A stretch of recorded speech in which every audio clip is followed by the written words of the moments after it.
So with that said, thank you all for getting on the call this morning. Your guest speaker is going to be none other than guess who? Yours truly. Yeah.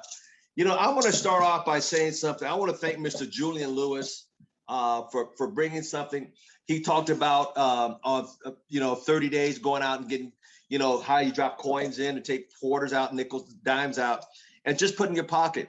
And it brings back a memory of what I was taught by, actually, famous Amos used to do that over in Hawaii where he got his cookies going. So with the 10 coins, today I got 10 pennies. Some of you may say, well, gosh, because you know what? A penny doesn't do very much anymore. A penny doesn't buy very much. A penny they don't buy anything. You can't get penny candy no more. So I don't know why people carrying. I saw a lady the other day. She just, no, not yet, Mr. Clemens. Okay, all right, he got that up already. Too fast for me. Pennies are pennies are worthless. So why do you guys carry them? I see people breaking their necks. Today, look at this, plastic pennies, a set of 100, look at that, plastic. When plastic money is worth more than the real money, you need new money. People, let me tell you, pennies are nothing. They're not even worth breaking your neck to pick them up. They're selling plastic pennies.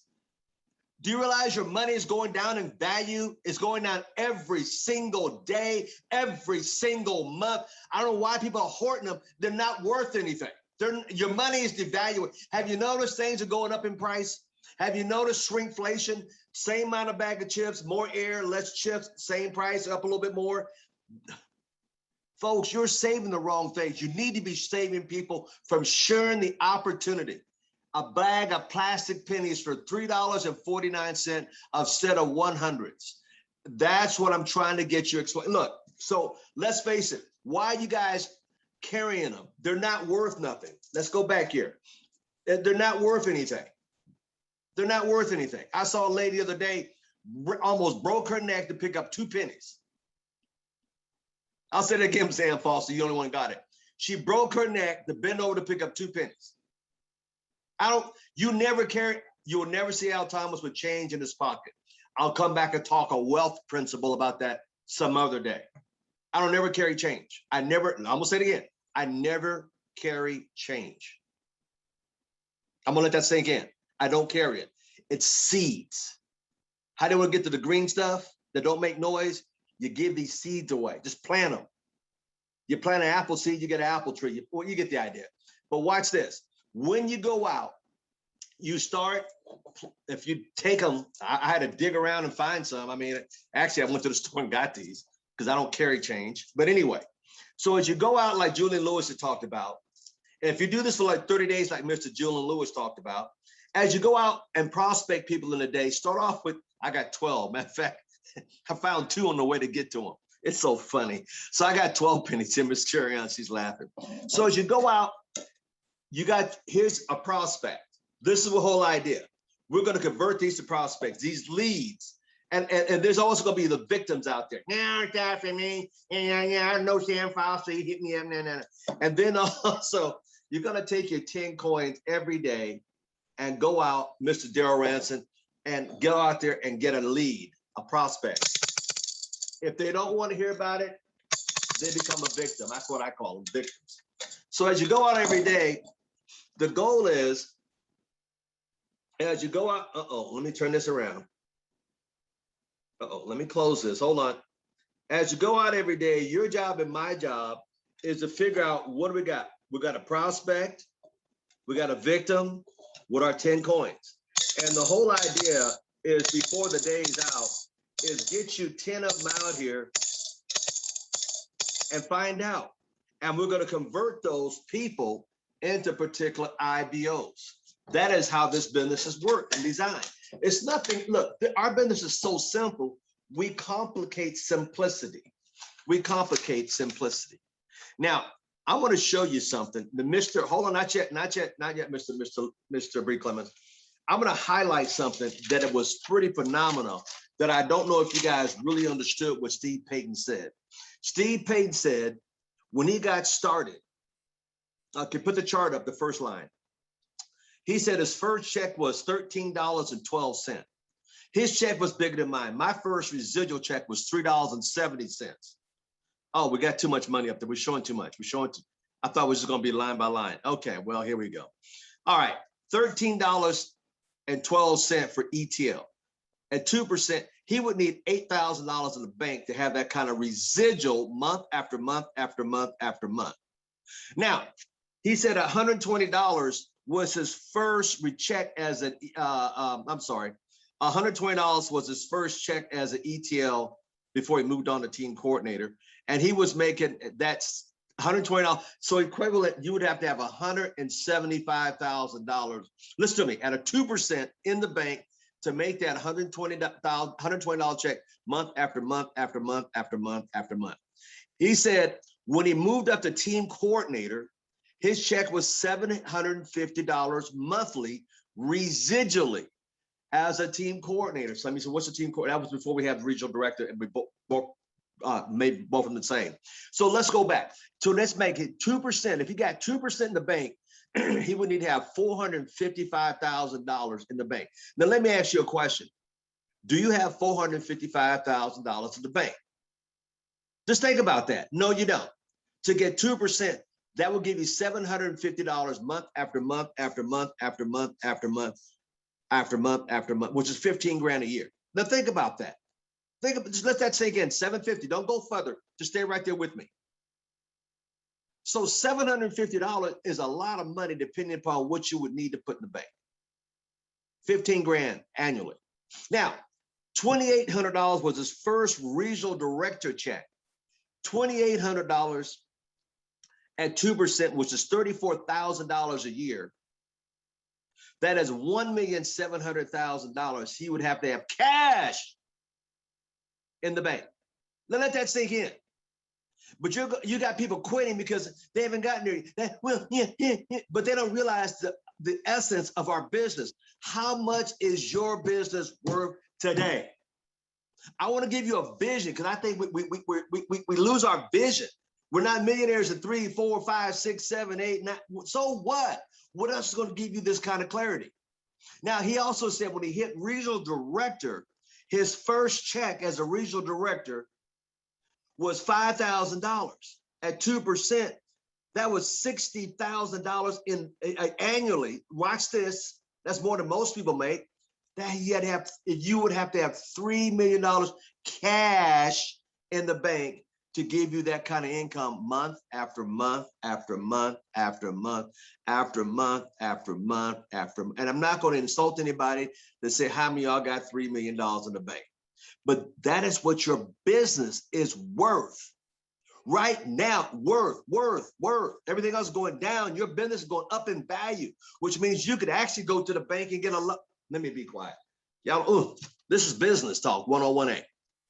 He said when he hit regional vice president, RVP, his income was residually 11 grand a month. 11 grand a month. That's $140,000 annually with a 2%. How much money would he have to have in the bank?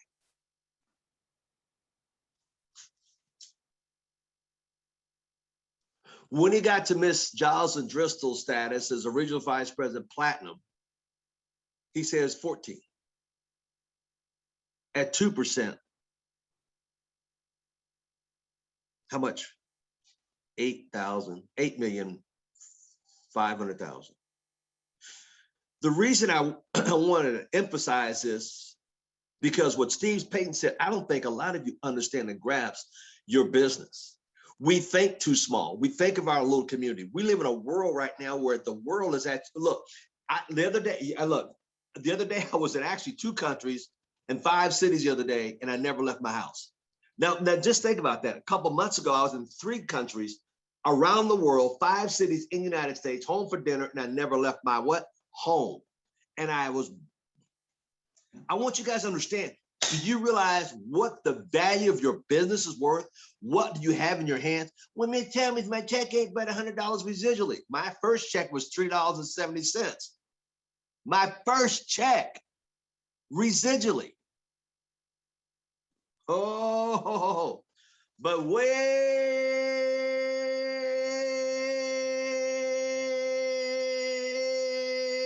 over today. Lord have mercy, Sam Foster. But you're gonna let some beady-eyed, pointy-eyed joker tell you, oh, that's a payment deal. Oh, that ain't for me. I don't think that works. What did Steve Payton say? He said when he got started and he made a vow to go full time, he was making $750 a month in the yard business. And he got mad because they didn't give him time off from work. He said he got mad. He said, I went out and bought a house, qualified, bought my wife a brand new Cadillac, and I left. I walked away from $750 a month because he had a belief. He said, he started on the call. Go back and look at the call. He said, my first leg only had 13 points. My second leg had 7 points. And my third leg had 400 points. And you know, we only count 200 toward the next promotion. He said, I went out and got 400 points in the next 3 weeks. See, he was on a commitment. He was a man on a mission. And I want to regurgitate that because I don't think a lot of you got what he said, because here again, some of you come back on this call the same, every week, the same numbers. Nothing has moved in your life, but maybe, I ain't gonna say that. Nothing in your ACN has moved in your life. You get on here, you love the calls, you know, but what are you doing with the business? What are you doing with the business? He said 8 months, 8 months after getting started, he walked off his job. In 2 years, he was a regional vice president with $100,000 in billing. And 2 years later, for 4 years, he was a regional vice president platinum. See, in other words, he said he also popped 12 regional directors in the last 12 months while this craziness is going on. I'm not going to ask anybody how many of you popped. But the key is, look what he's did. He was on a mission. When Julian Lewis showed us the 10 coins, that's how it starts. It starts with you going out, getting names and numbers, and putting them, another name and number, another name and number, and then follow up, sending the video out and getting them in front of the information.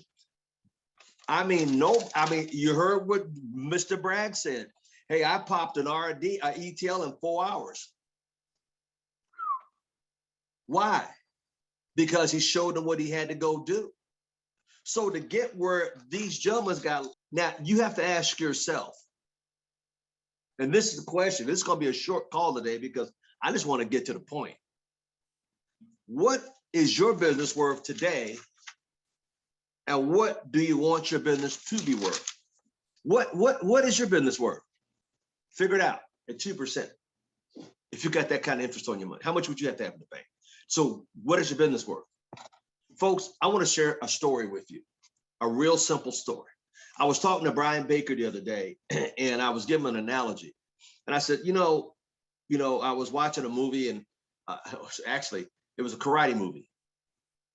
Now, there's a white belt, a yellow belt, brown belt, orange belt, purple belt, brown belt, and then the black belt, and there's 5 or 6 degrees of black belts. Can anybody answer, beside Mr. Brian Baker, because we had discussed, what is the most important belt of all the belts in karate, judo, or jiu-jitsu? What's the most important belt? What color would that belt be? Put in the chat. Let's have some fun for a few minutes, because after this, I'm done. I just want you to know, do you really know how valuable your business is? How valuable you are? How valuable, but are you taking it seriously? No other company, nobody, CEO, executive, junior executive, they ain't making it. They got no residual income. They lose a job, they got to go get in line and beg for another one. But you're building generational wealth through residual income. 1% of 1% gets residual income. Don't you get it? I was out with one of my bills, I'll never forget, 4 years ago. This guy was some big monkey mucking. I said, excuse me, sir, how much is your income residual based? He went pale. Nothing. You know why? Because he could be replaced. That's right, Mr. Ed Navarro, the white belt. Somebody else that said the first belt. You know why the white belt is the most important belt of all the belts in karate, judo, jiu-jitsu? Let me tell you why the white belt is. To get a white belt, listen up, like ACN. What do you mean, Mr. Thomas? You show up. Wait a minute, I'm not done. You show up again. I'm not done. You show up the third time. You show up the fourth time. You show up the fifth time.